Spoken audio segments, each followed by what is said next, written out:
Invoicing কেন চালু করা হচ্ছে? এটিও আরেকটি গুরুত্বপূর্ণ বিষয় আমাদেরকে জেনে রাখতে হবে যে ই-ইনভয়েসিংটা আমরা কেন চালু করছেন? আসলে কে চালু করছেন?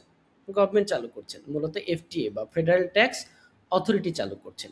তো ফেডারেল ট্যাক্স অথরিটি যখন চালু করছে মানে ট্যাক্স অথরিটি যখন চালু করছে তাহলে আমরা বুঝতেই পারছি কেন করতে পারে? ট্যাক্স ট্রান্সপারেন্সিটাকে বৃদ্ধি করার জন্য।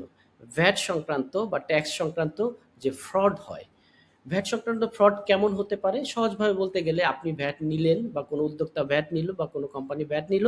এটি হচ্ছে গভর্নমেন্টের ইনকাম।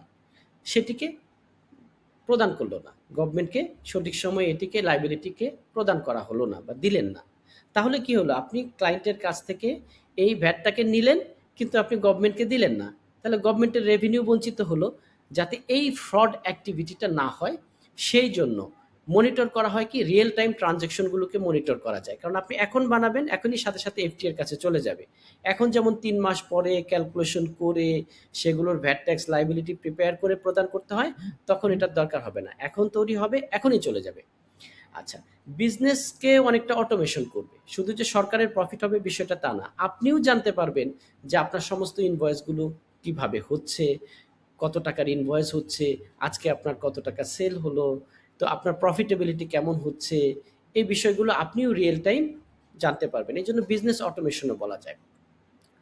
এটার সাথে সাথে এই ইনভয়েসিংগুলো কি হয় যে আমরা সহজভাবে যদি বলি সরকারের কাছে চলে যাবে, ট্যাক্স ট্রান্সপারেন্সিকে বৃদ্ধি করবে, ভ্যাটের ফ্রড অ্যাক্টিভিটিগুলোকে কমাবে এবং বিজনেসম্যান যিনি আছেন, উদ্যোক্তা যিনি আছেন উনিও সঠিক সময়ে তাৎক্ষণিকভাবে ওনার সেলসের পরিমাণ জানতে পারবেন, ওনার প্রফিটেবিলিটি ক্যালকুলেশন করতে পারবেন।